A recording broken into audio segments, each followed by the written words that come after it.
नमस्कार दोस्तों, अब हम आपकी डिमांड के ऊपर एक ऑफलाइन कोर्स भी डेवलप कर रहे हैं। जी हाँ दोस्तों, आप लोगों को भी मालूम होगा कि भाई आज की डेट में सोलर इंडस्ट्री में स्कोप तो है और आप अपनी एग्जिस्टिंग क्वालिफिकेशन या एक्सपीरियंस के साथ इस इंडस्ट्री को ज्वाइन भी कर सकते हैं। क्या है कि यहाँ पे इंस्टॉलर्स, मार्केटिंग वाले, सेल्स वाले, अकाउंट्स वाले, मेंटेनेंस वाले, इंस्टॉलेशन वाले और साथ ही में लॉजिस्टिक्स और फाइनेंस वालों की भी यहाँ पे ज़रूरत होती है। इनफैक्ट ये इंडस्ट्री आगे आने वाले सालों में और भी बढ़ने वाली है क्योंकि ये एनर्जी से रिलेटेड है। बट मुद्दे की बात यह है कि भाई अगर आप किसी इंडस्ट्री में स्विच कर रहे हो या अपनी जगह बनाना चाहते हो तो आपको उस इंडस्ट्री के बारे में कुछ तो बेसिक नॉलेज होनी चाहिए। तो दोस्तों इसी को ध्यान में रख के हम आप लोगों की मदद से एक ऑफलाइन ट्रेनिंग की भी व्यवस्था कर रहे हैं। यहाँ पे आप अगर किसी भी दूसरे इंडस्ट्री से इस इंडस्ट्री में स्विच ओवर कर रहे हैं या इस इंडस्ट्री में अपने लिए बिजनेस अपॉर्चुनिटीज़ देख रहे हैं तो उसके लिए आपको बेसिक क्या क्या नॉलेज होनी चाहिए ये आप हमें बताइए, सो दैट आप या आप जैसे और लोग जो इस इंडस्ट्री को ज्वाइन करना चाहते हैं उन्हें इससे कुछ फ़ायदा मिल सके। फिलहाल फ़ायदे वाली बात तो यहाँ पे एक और है कि भाई अगर आप इसमें कंट्रीब्यूट करते हैं तो हम सोलर इज़ माई पैशन, हमारा जो ये चैनल है, हम अपनी तरफ से आपको गिफ्ट्स भी देंगे। अब ये गिफ्ट क्या होगा, कैसे आप इसके लिए क्वालिफाई कर पाएंगे या इसके लिए क्या करना होगा, तो वो सब हम इस वीडियो के अंत में बताएंगे। बट मुद्दे की बात ये है कि भाई आपकी मदद इस ऑफलाइन ट्रेनिंग सेशन के लिए चाहिए और यहाँ पे हम 3-4 वीडियोस आपको सैम्पल के लिए दिखा रहे हैं। पहला वीडियो आपने देखा ही होगा, ये वाला जो आप स्क्रीन पे देख रहे हैं। यहाँ पे श्वेता जी ने बताया था कि भाई इस इंडस्ट्री में बिज़नेस की क्या क्या अपॉर्चुनिटीज़ है और आपको जॉब की कितनी अपॉर्चुनिटीज़ हैं। फिलहाल अगर आपने उसे देखा नहीं है तो आपसे रिक्वेस्ट है कि पहले आप वो भी देख लें। ये टोटल 4 वीडियोस की सीरीज़ है और इन चारों वीडियोस का लिंक मैंने इस वीडियो के डिस्क्रिप्शन में दे रखा है। आपको मोटा मोटी पता चल जाएगा कि भाई इस इंडस्ट्री की क्या ज़रूरत है और आप खुद को इस इंडस्ट्री में कहाँ फिट कर सकते हैं। It's a small demo of what we are planning कि भाई हमारा जो ऑफलाइन ट्रेनिंग सेशन रहेगा उसके अंदर क्या क्या चीज़ें होनी चाहिए, जिससे कि आपको एक बेसिक नॉलेज आ जाए इस इंडस्ट्री के बारे में और आप अपने लिए एक सही और करेक्ट डिसीजन ले पाएँ। तो चलिए अपने वीडियो के टॉपिक के साथ आगे बढ़ते हैं और ये जो सेकंड सैम्पल ट्रेनिंग का वीडियो है उसे देख लेते हैं। Hello everyone, this is Shweta Mishra, a solar entrepreneur and nature lover. हम बात कर रहे हैं सोलर के बारे में और सोलर से जुड़ी हुई एक नई नॉलेज लेकर मैं आज आई हूँ। तो देखते हैं कि हमारा टॉपिक क्या है आज का हमारा टॉपिक है सोलर टेक्नोलॉजी बेसिक्स। सोलर में जो भी टेक्नोलॉजीज हैं उनके कुछ बेसिक टर्म्स एंड टेक्नोलॉजीज के बारे में हम जानेंगे। क्या क्या जानेंगे हम? Components of a solar cell, difference between solar cell module and an array, types of solar cells और मॉड्यूल्स कौन से हैं, latest trends in solar cells, futuristic solar cells, क्या क्या नई टेक्नोलॉजीज आ रही हैं। सोलर सेल्स कैसे बनते हैं, सबसे पहले इसकी बात कर लेते हैं। सोलर सेल में मेन 6 कंपोनेंट्स होते हैं। अगर आप इस पिक्चर में देखें तो आपको 6 लेयर्स दिखेंगी, 6 कंपोनेंट्स दिखेंगे। तो सबसे पहला कंपोनेंट तो हमारा ऑब्वियसली फोटोवोल्टाइक सेल है, जो कि डायरेक्टली लाइट एनर्जी को इलेक्ट्रिकल एनर्जी में कन्वर्ट कर रहा है। इसके ऊपर हम लगाते हैं ईवीए की लेयर। ईवीए जो होती है इथाइल विनाइल एसीटेट, ये एक ट्रांसपेरेंट लेयर होती है, काइंड ऑफ एक सॉफ्ट मटेरियल होता है रबर की तरह। तो उसको सेल के ऊपरी भाग में और निचले भाग में इसको हम एनकैप्सूल कर देते हैं ताकि उसको सेल को एक मैकेनिकल स्ट्रेंथ मिल जाए। जैसे कि हम कुछ पैक करके कहीं ले जाना होता है या ट्रांसपोर्ट करना होता है तो उसको थर्मोकॉल में पैक कर देते हैं ताकि अगर कोई टूटने वाली चीज़ है तो वो टूटे ना, क्योंकि वो एक सॉफ्ट चीज़ है, उसको वो घेरे रहेगा तो कोई क्रैक आने के चांसेस जो हैं वो कम हो जाते हैं। इस वजह से यहाँ पर तो हमें पूरी लाइट जो है सोलर सेल पर भेजनी है ताकि जनरेशन मैक्सिमम हो सके। तो जो ईवीए होता है वो ट्रांसपेरेंट होता है, इसलिए यहाँ पर ईवीए से हम अपने सोलर सेल को एनकैप्सूल कर देते हैं या सोलर मॉड्यूल को।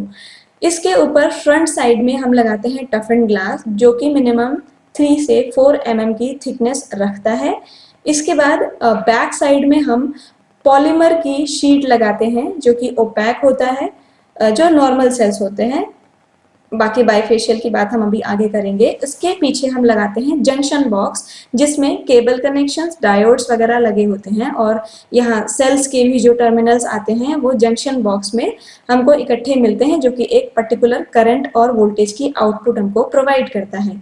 इसके बाद एल्यूमिनियम फ्रेम में इन सब चीज़ों को फ्रेम कर देते हैं तो तैयार हो जाता है हमारा एक स्ट्रॉन्गर सोलर मॉड्यूल। तो ये हो गए कॉम्पोनेंट्स। अब सेल क्या होता है, हम जान चुके हैं कि सेल जो है, सोलर सेल एक फोटो सेंसिटिव मटेरियल यानी कि सिलिकॉन से बना होता है और ये डायरेक्टली लाइट एनर्जी को इलेक्ट्रिसिटी में कन्वर्ट करता है। अब सेल को सीरीज और कई सारे सेल्स को सीरीज और पैरेलल में कनेक्ट करके हम बनाते हैं एक मॉड्यूल जिसका एक पर्टिकुलर आउटपुट मिलता है।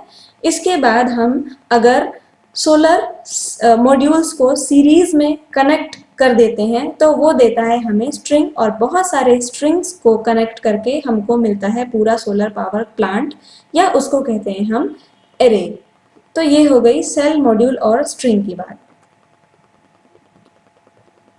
टाइप्स ऑफ सोलर सेल्स के बारे में जान लेते हैं। सबसे पहला तो क्रिस्टलाइन और अमॉर्फस, दो टाइप के सेल्स होते हैं। तो सबसे पहले हम बात करते हैं पॉलीक्रिस्टलाइन सोलर मॉड्यूल्स की।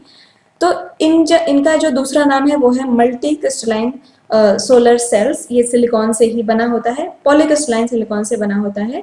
तो ये स्पेशली सिलिकॉन को मेल्ट करके फिर उसको प्लेट्स में ढाल दिया जाता है और उससे सोलर सेल्स बनते हैं। जो भी सिलिकॉन यूज होता है वो क्योंकि मल्टी क्रिस्टलाइन नेचर का होता है इसलिए वो प्योर नहीं कहलाता है, वो इम्प्योर सिलिकॉन कहलाता है। जो ये सोलर सेल्स होते हैं इनमें जो आप कलर देखोगे वो ब्लूइश दिखेगा, और वो भी यूनिफॉर्म नहीं दिखेगा आपको, कहीं लाइट ब्लू दिखेगा, कहीं डार्क ब्लू दिखेगा। तो ये यूनिफॉर्म नहीं होता है, बट एक ब्लूइश ह्यू अपीयरेंस ये रखता है। इसकी जो एफिशिएंसी जाती है वो प्रैक्टिकली 15 to 17% तक जाती है। और पॉलीक्रिस्टलाइन की जो एफिशिएंसी होती है in comparison to monocrystalline cells कम होती है। इसका मतलब ये हुआ कि अगर एक पर्टिकुलर साइज का आप मोनो सेल ले लें और पर्टिकुलर साइज का, सेम साइज का आप पॉली सेल ले लें, तो मोनो की जो जनरेशन होगी वो उतने ही एरिया में ज्यादा होगी। ये मतलब होता है एफिशिएंसी का, सेम साइज में ज्यादा जनरेशन, यही मतलब होता है एफिशिएंसी का इन सोलर सेल्स। इसमें लोग कंफ्यूज होते हैं कि उनको लगता है कि मोनो और पॉली सेम वॉटेज का है तो मोनो की एफिशिएंसी ज्यादा होगी। एफिशिएंसी का मतलब है कम एरिया में ज्यादा प्रोडक्शन, तो ज्यादा एफिशिएंसी। मोनोक्रिस्टलाइन सेल्स की भी बात कर लेते हैं।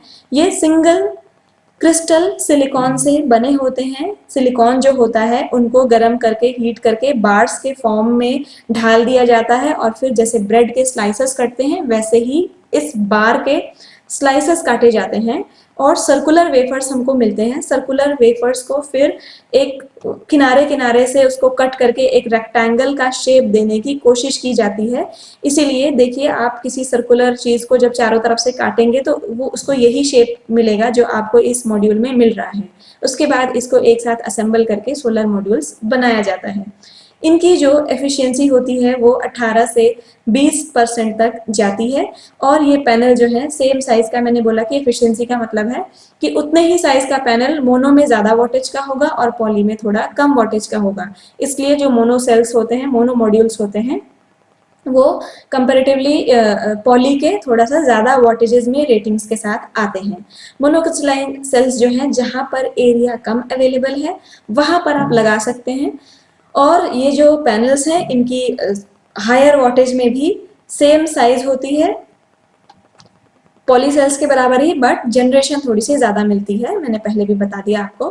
थिन फिल्म सेल्स के बारे में भी थोड़ी बात कर लेते हैं। ये सेकेंड जनरेशन सोलर सेल्स कहलाते हैं और फोटो सेंसिटिव मटेरियल्स जैसे कि अमॉर्फस सिलिकॉन है, गैलियम आर्सेनाइड है, CDTE है, CIGS है, इन सब से बनता है। इनकी जो कैरेक्टरिस्टिक भी देख लेते हैं। इसकी एफिशिएंसी काफ़ी लो होती है इसलिए इसका यूज़ बहुत ज़्यादा नहीं है, बहुत कम जगहों पे यूज़ हो रखा है, इसको अवॉइड ही किया जाता है। बेसिकली अगर आपको फ्लेक्सिबिलिटी चाहिए, एक फ्लेक्सिबल सोलर सेल चाहिए जिसको आप किसी भी तरीके के शेप सरफेस का हो वहां पर आप माउंट कर सकते हैं, तो आप थिन फिल्म पे जा सकते हैं क्योंकि ये फ्लेक्सिबल होता है। बहुत ही थिन एक फिल्म लगा दी जाती है एक शीट पे और फिर वो आप कहीं पर भी माउंट कर सकते हैं, किसी भी शेप का सरफेस हो। बस एडहेसिव लगा दिया और रूफ हो, बोट हो या फिर कोई ऐसी BIPV बिल्डिंग इंटीग्रेटेड फोटोवोल्टाइक जो होता है उसमें भी थिन फिल्म का यूज करते हैं क्योंकि उसमें आप आराम से किसी भी शेप पे उसको लेयर पे माउंट कर सकते हैं। कुछ और लेटेस्ट टेक्नोलॉजीज के बारे में देखते हैं। मोनोपर्क सोलर सेल्स मॉड्यूल्स बहुत चलन में है आजकल, बहुत यूज में है। तो ये क्या होता है देख लेते हैं। पर्क जो है ये मोनो या पॉली किसी भी सेल से बन सकता है, दोनों में से कोई भी सेल।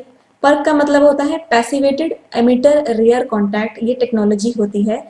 इसके तहत क्या होता है कि जो ट्रेडिशनल सेल्स थे पहले, जो मोनोपर्क टेक्नोलॉजी के नहीं है, नॉर्मल सेल्स हैं, उसमें सबसे ऊपर एक एमिटर लेयर होता है और उसके नीचे की तरफ एक एंटी रिफ्लेक्टिव कोटिंग होती है। तो यहाँ पर क्या होता है, एंटी रिफ्लेक्टिव कोटिंग की जगह एक डाई इलेक्ट्रिक पैसिवेटेड फिल्म लगा दिया जाता है, जिसकी वजह से क्या होता है कि जो फ्रंट सरफेस है वो तो सनलाइट एब्जॉर्ब कर ही रही है, बाकी जो रियर सरफेस था जहां पर एंटी रिफ्लेक्टिव कोटिंग थी वहां पर हमने डाई इलेक्ट्रिक पैसिवेशन फिल्म जब लगा दी तो जो रिफ्लेक्टेड लाइट है वो भी जनरेशन करने लग जाती है, वो भी कंट्रीब्यूट करने लग जाता है करंट के जनरेशन में।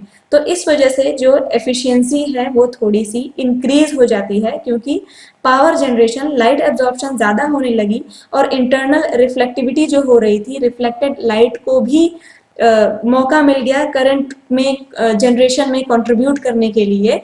तो इस वजह से जो सेल की एफिशिएंसी है वो थोड़ी सी हाई हो जाती है। जैसे आप इस पिक्चर में देख सकते हैं, देखने में आपको जो पर्क सेल्स है वो ऊपर से देखने में कोई अंतर आपको नजर नहीं आएगा, बट जो उसकी टेक्नोलॉजी होती है उसमें जब आप डीपली देखेंगे, उसको स्टडी करेंगे, तब आपको ये चीज़ें पता चलेंगी।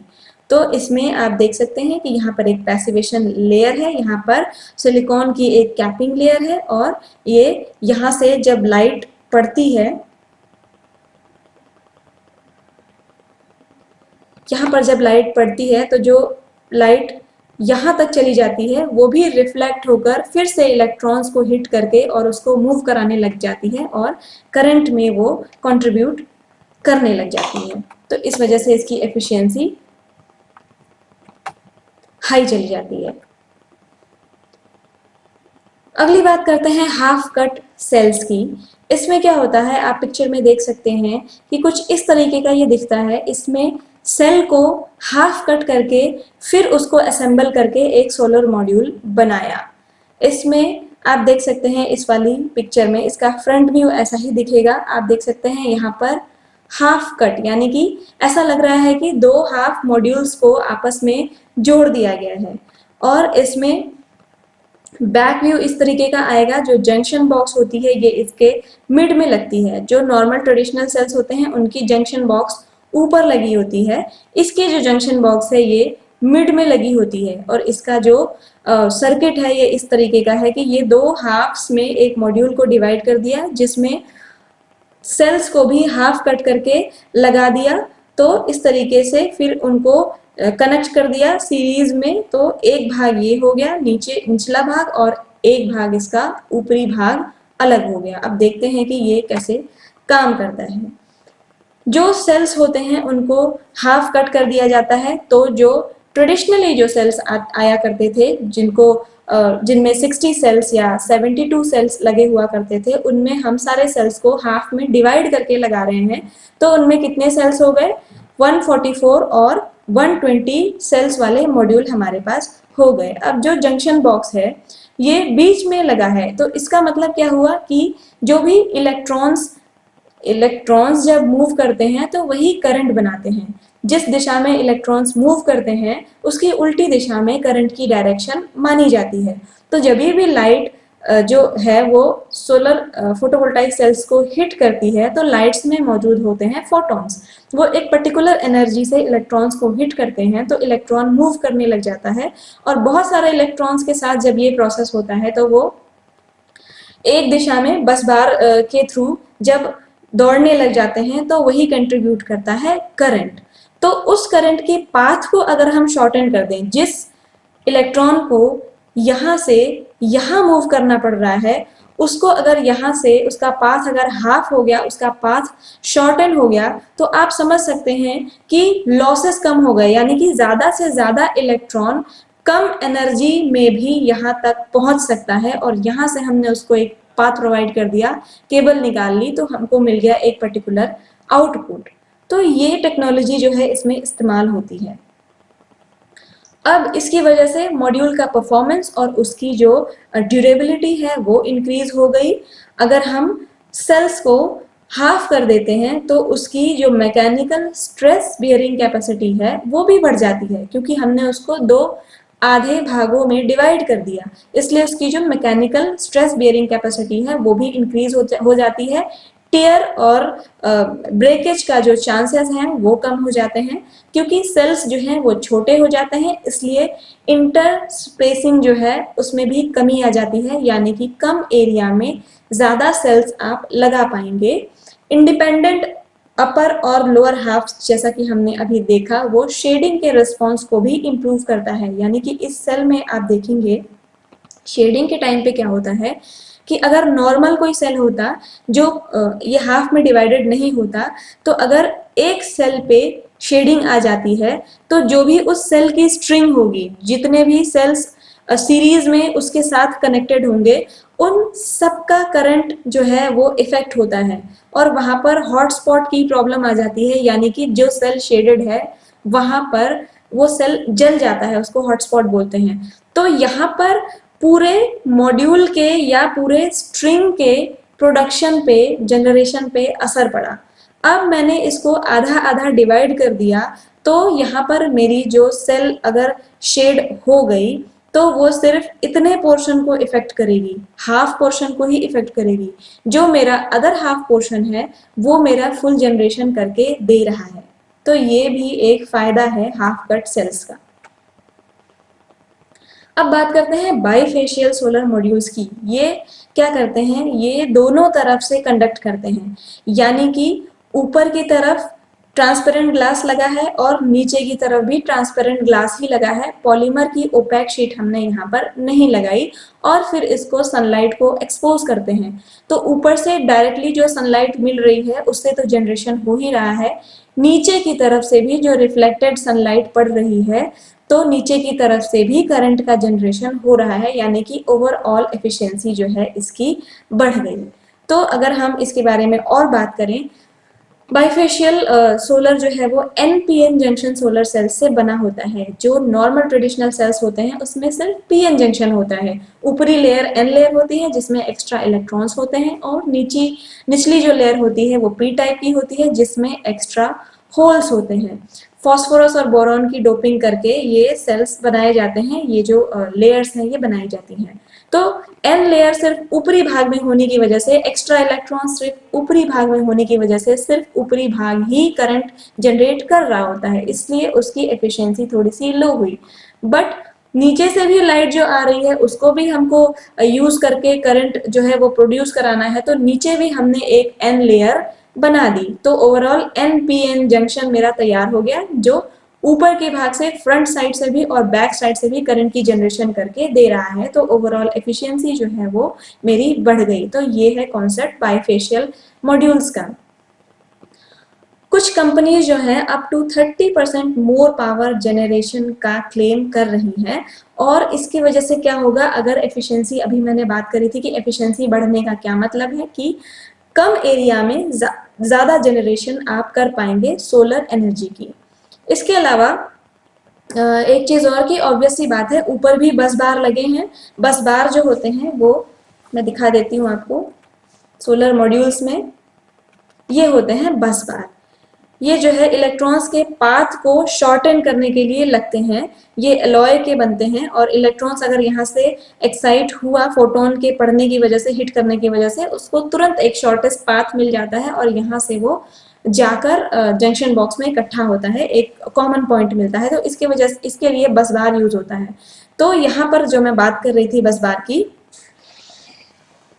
तो नीचे की तरफ भी बस बार लगाते हैं। ऑब्वियसली नीचे भी एक सेल हमको मिल गया और ऊपर की तरफ भी एक सेल मिल गया, ऐसे आप इसको समझ सकते हैं कि दोनों तरफ से जनरेशन हो रहा है। तो इसको जो है ये फ्रेम्ड भी हो सकते हैं और फ्रेमलेस भी हो सकते हैं। ज़्यादातर फ्रेमलेस मॉड्यूल्स आजकल यूज होने लगे हैं।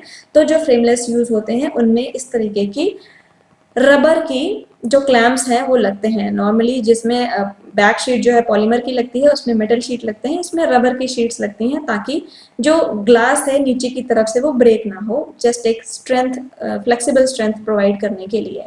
तो ये टेक्नोलॉजीज के बारे में कुछ हमने बात कर ली। आगे बात करते हैं कॉन्सेंट्रेटेड सोलर फोटोवोल्टाइक सिस्टम्स के बारे में।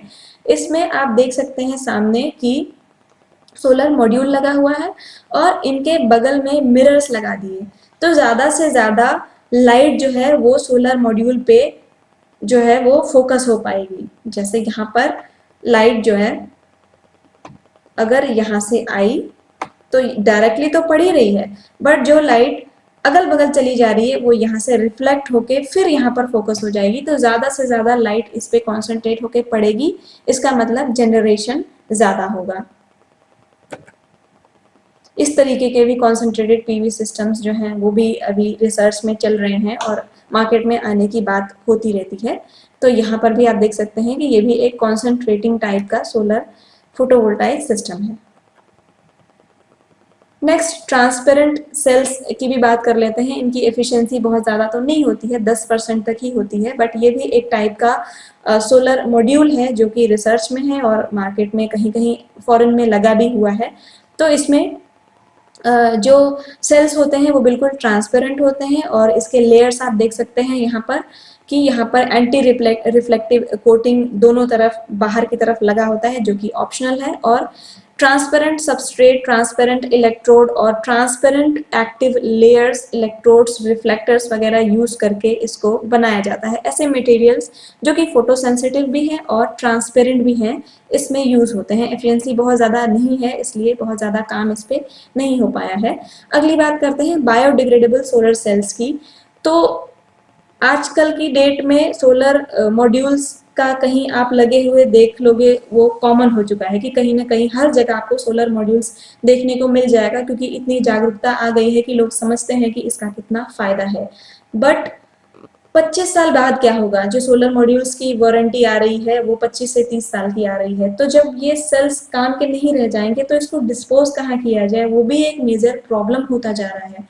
तो इस वजह से जो ऑर्गेनिक और बायोडिग्रेडेबल सेल्स हैं उन पे भी काम चल रहा है। हालांकि इनकी एफिशिएंसी इतनी ज़्यादा नहीं पहुंच पाई है तो इनको यूज़ में लाना थोड़ा कठिन है, बट अगर इसकी एफिशिएंसी एक अच्छे स्तर पे पहुंच जाती है तो इनका यूज़ भी बहुत कॉमनली हो जाएगा मार्केट में। होप सो कि हो ही जाए, तो हमारे नेचर के लिए ये बेनिफिशियल होगा। तो इस तरीके के फ्लेक्सिबल बायोडिग्रेडेबल सोलर सेल्स भी जो हैं वो रिसर्च में हैं, ऑर्गेनिक सेल्स भी रिसर्च में है। TiO2 टिटेनियम डाइऑक्साइड और डाई सेंसिटाइज सेल्स जो हैं उनसे भी सोलर सेल्स बनाए जा रहे हैं। तो ये थी कुछ लेटेस्ट ट्रेंड्स एंड टेक्नोलॉजीज के बारे में बात। मिलते हैं नेक्स्ट लेक्चर में किसी और नॉलेज के साथ। So thank you so much. तो दोस्तों आशा करता हूँ कि जो भी श्वेता जी ने हमें इस वीडियो में बताया वो आपके किसी न किसी काम आएगा। अगर ऐसा है तो आपसे बस एक ही रिक्वेस्ट है कि आप इस वीडियो को लाइक और दूसरों के साथ शेयर ज़रूर कीजिएगा, शायद ये इन्फॉर्मेशन और किसी के भी काम आ सके। और जैसा कि मैंने इस वीडियो की शुरुआत में ही बताया था कि भाई ऐसे सैम्पल 4 वीडियोज़ आएंगे बैक टू बैक, आप उनको देखिए, समझिए, और आपको कुछ भी कम ज़्यादा लगता है तो आप हमें साथ शेयर कीजिए। आप हमें इस ट्रेनिंग सेशन को अच्छी तरह डेवलप करने के लिए मदद भी कर सकते हैं। और जैसा कि मैंने शुरुआत में ही बताया था कि भाई जो लोग हमें हेल्प करेंगे हम उनको एक गिफ्ट भी देंगे। आप जैसा ये स्क्रीन पे देख सकते हैं, ये श्वेता जी ने 1 किलोवाट का grid connect solar rooftop system के ऊपर एक ई-बुक लिखी थी। आप में से जो भी हमें इस ट्रेनिंग सेशन को बनाने के लिए हेल्प करेगा हम उनके साथ इस ई-बुक को शेयर करेंगे। एक और बार आपको बता देता हूँ, ये स्क्रीन पे ईमेल एड्रेस हमारा है। आपके जो भी आइडियाज़ हैं वो हमारे साथ इस मेल पे शेयर कीजिए, हम आपको आपके ही मेल पे ये ई-बुक शेयर कर देंगे। ये वीडियो ख़त्म करने से पहले मैं एक और बार आपसे रिक्वेस्ट करना चाहूँगा कि अगर आप इस इंडस्ट्री में काम कर रहे हैं, काम करना चाहते हैं या सोलर प्रोडक्ट्स में इंटरेस्ट रखते हैं तो आप इस चैनल को सब्सक्राइब भी कर लीजिएगा। और हाँ, अगर आपके मन में कुछ डाउट्स या क्वेश्चंस हैं तो आप हमें संडे को हमारा एक लाइव क्वेश्चन आंसर सीरीज़ होता है सुबह 10:30 से 11:30 के बीच में इसी चैनल के ऊपर, आप वहाँ पे भी हमारे साथ लाइव जुड़ के अपने क्वेश्चंस का समाधान पा सकते हैं। मैं अजीत बहादुर आप सबका ये वीडियो देखने के लिए धन्यवाद देता हूँ। मिलते हैं नेक्स्ट वीडियो में नए टॉपिक के साथ। तब तक आप एंजॉय कीजिए the supreme source of energy, solar energy. जय हिंद।